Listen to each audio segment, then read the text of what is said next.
jelas dan terang. Yang kedua, itu studi. Di dalam bahasa Arab dikenal dengan istilah bads, yaitu kandungan makna secara kebahasaan mencari sesuatu yang tersembunyi dalam gaib. Yaitu Islam. Pasti kita tahu Islam. Islam adalah agama, atau secara bahasa adalah penyerahan diri secara total kepada otoritas dan pun Allah yang terbukti memiliki keunggulan rububiyah dan qudrah sehingga pantas disembah uluhiyah. Jadi dapat disimpulkan bahwa metodologi studi Islam adalah prosedur yang ditempuh secara ilmiah, cepat, tepat dan praktis dalam mempelajari Islam secara luas dan dalam pada beragam aspek, baik dari segi aspek sumber ajaran, pemahaman terhadap sumber ajaran maupun sumber kelembagaan serta sejarahnya, aspek historik, baik dari kalangan insider maupun outsider. Yang kedua yang saya jelaskan adalah objek studi Islam. Dari menurut Hakim, objek studi Islam adalah satu, menurut para ahli. Menurut ahli pertama itu Hakim, objek studi Islam yaitu A. Islam sebagai doktrin dari Tuhan yang sebenarnya bagi para pemeluknya sudah final dan dapat diterima secara apa adanya. B. Islam sebagai gejala budaya. C. Islam sebagai interaksi sosial. Sedangkan menurut ahli Muhammad Amin Abdullah, terdapat 3 hal yang menjadi objek studi Islam, yaitu A.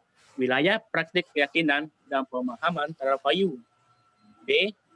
Wilayah teori-teori keilmuan yang dirancang dan disusun sistematika dan metodologinya oleh para ilmuwan, para ahli dan para ulama sesuai dengan bidangnya. C. Telah kritis atau lebih populer disebut scores. Lanjut yang materi 3 yaitu tujuan studi Islam.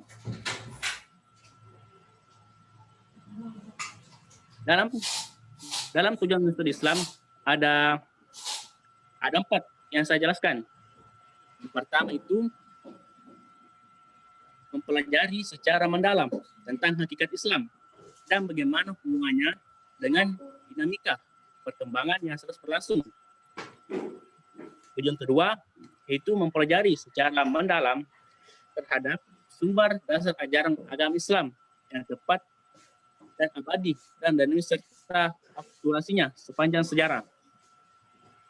Tujuan ketiga yaitu mempelajari secara mendalam terhadap pokok isi ajaran Islam asli dan bagaimana operasionalisasi dalam pertumbuhan budaya dan peradaban Islam sepanjang sejarah.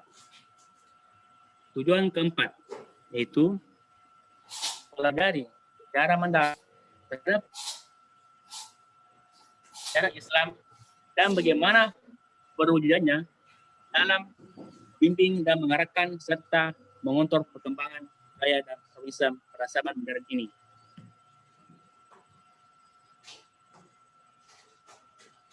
Materi keempat yaitu pendekatan dalam metodologi studi Islam. Dalam pendekatan studi Islam ada pendekatan yang saya jelaskan. Yang pertama itu pendekatan historis. Historis asal disebut dengan sejarah adalah suatu ilmu bagi peserta dengan memperhatikan unsur tepat, waktu, objek, latar belakang, dan pelaku peristiwa tersebut. Sedangkan yang masuk dengan pendekatan histori adalah meninjau suatu pembahasan dari sudut peninjauan sejarah dan menjawab permasalahan serta menganalisisnya dengan menggunakan metode analisis sejarah. B. Pendekatan filosofis. Yang dimaksud dengan pendekatan filosofis adalah melihat suatu permasalahan dari sudut tinjauan filsafat dan berusaha untuk menjawab dan memecahkan permasalahan itu dengan menggunakan metode analisis spekulatif. Yang ketiga, pendekatan ilmiah. Yang dimaksud dengan pendekatan ilmiah adalah meninjau dan menganalisis suatu permasalahan atau objek studi dengan menggunakan metode ilmiah yang pada umumnya. Pendekatan keempat atau doktriner. Adapun pendekatan doktriner atau pendekatan studi Islam secara konvensional merupakan pendekatan studi di kalangan umat Islam yang berlangsung adalah bahwa agama Islam sebagai objek studi yakini sebagai suatu yang suci dan merupakan doktrin-doktrin yang berasal dari ilahi yang punya nilai kebenaran mutlak dan universal. Yang kelima, pendekatan normatif. Pendekatan normatif adalah yang memandang masalah dari sudut legal formal atau non formatifnya. Maksud legal formal adalah hubungannya dengan halal dan haram. Selanjutnya materi terakhir atau materi yang kelima, yaitu urgensi mempelajari metode studi Islam. Satu, umat Islam sebagai pada kondisi yang problematis. Artinya, saat ini umat Islam masih berada dalam posisi penggiringan marginal dan lemah dalam segala bidang kehidupan sosial budaya. Dalam kondisi ini, umat Islam harus bisa melakukan gerakan pemikiran yang dapat menghasilkan konsep pemikiran yang cemerlang dan operasional untuk mengantisipasi perkembangan dan kemajuan. Urgensi yang kedua, yaitu umat manusia dan peradabannya berada dalam suatu problematis tersebut. Maksudnya, perkembangan dan ilmu pengetahuan teknologi modern telah membuka era baru dalam perkembangan budaya, dalam perubahan umat manusia yang dikenal dengan era globalisasi. Pada era ini ditandai dengan semakin dekatnya jarak hubungan komunikasi antar bangsa dan budaya umat manusia. Mungkin cuma itu dari pembahasan di kelompok 1. Mungkin soal bertanya, saya akan pindah kepada teman saya, Siti Hajar Abdullah.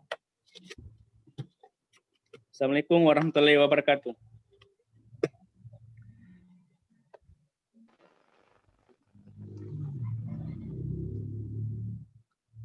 Baik, Pak. Materinya sudah selesai, Pak. Baik, saya lanjut ya. Halo. Assalamualaikum warahmatullahi wabarakatuh. Ya, Pak. Warahmatullahi wabarakatuh. Jadi baik, itulah tadi penyampaian materi dari kelompok 1 dan saya mengapresiasi dan mengucapkan terima kasih kepada kelompok 1 untuk kesediaan materinya pada hari ini. Sedikit saya mengevaluasi sebelum kita lanjut diskusi. Jadi sebenarnya materi apa yang disampaikan oleh teman kita tadi kelompok 1, saya menilainya sangat luas ya. Tapi lumayanlah bagus karena sangat luas pembahasannya. Kalau kita merujuk ke pembagian materi di tabel yang sudah saya kirim, sebenarnya materi yang ingin kita bahas hari ini cukup 3 saja deh ya, yang saya sampaikan kepada kelompok 1, 3 poin saja. Yang pertama itu definisi atau pengertian metodologi studi Islam, dan ini sudah dijelaskan tadi secara jelas dan padat. Kemudian yang kedua, objek kajian MSI, metodologi studi Islam, atau ruang lingkupnya ya, objek atau ruang lingkup. Kemudian yang ketiga adalah tujuan kajian metodologi studi Islam. Jadi cukup 3 sebenarnya.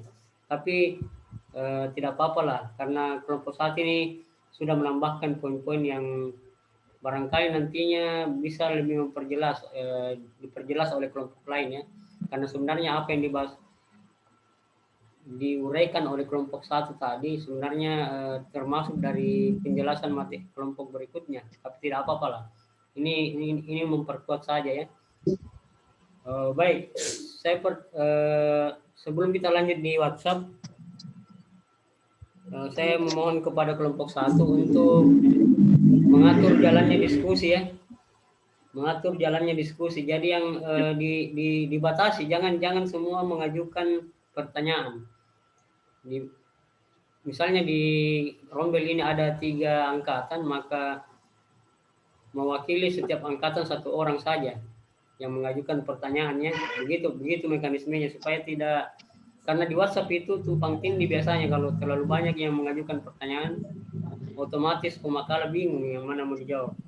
Jadi dibatasi saja berapa penanya ya, berapa orang penanya. Dan saya berharap juga bukan mahasiswa di rombel ini bukan hanya bertanya ya, karena diskusi, esensi dari sebuah diskusi sebenarnya bukan tanya jawab, bukan seperti ajang lomba tanya jawab, bukan. Tapi esensi dari diskusi itu adalah sharing pengetahuan. Jadi saya berharap mahasiswa lain bukan sekedar bertanya, tapi ada yang berkomentar, ada yang mengajukan pendapat pribadi, opini. Jadi begitu maksud dari diskusi ya yang sebenarnya. Itulah gunanya juga saya memberikan tugas ringkasan materi di awal supaya semua mahasiswa mempunyai landasan untuk berdiskusi nantinya di grup WhatsApp. Ya, itu tujuan dari ringkasan materi. Jadi ringkasan materi itu dibuat di awal bersamaan dengan pembuatan makalah oleh kelompok yang bersangkutan ya. Jadi beda dengan resume yang mungkin di semester lalu adik-adik mahasiswa kebanyakan membuat resume di akhir. Kalau saya bukan di akhir ya, di awal, supaya mahasiswa tidak kewalahan lagi setelah berakhir kuliah masih ada tugas. Otomatis Anda pusing juga kalau terlalu banyak tugas. Saya harap tugas individu itu di awal supaya nantinya ketika berakhir kuliah maka tidak ada lagi kegiatan lainnya. Mungkin sebagian ikut kuliah di perkuliahan lainnya. Jadi begitu ya penjelasan saya. Bagaimana kelompok 1 sudah paham ya? Dan seluruh mahasiswa saya berharap sudah paham ya tentang proses perkuliahan kita. Saya ulangi mungkin karena ada yang baru masuk. Saya ulangi, fungsi dari Zoom ini hanya 2. Digunakan untuk presensi, sedikit penjelasan materi dari saya, dan presentasi kelompok. Jadi 2 saja, presensi dan pemaparan materi dari kelompok yang bersangkutan di hari tersebut. Baik, saya kira itu.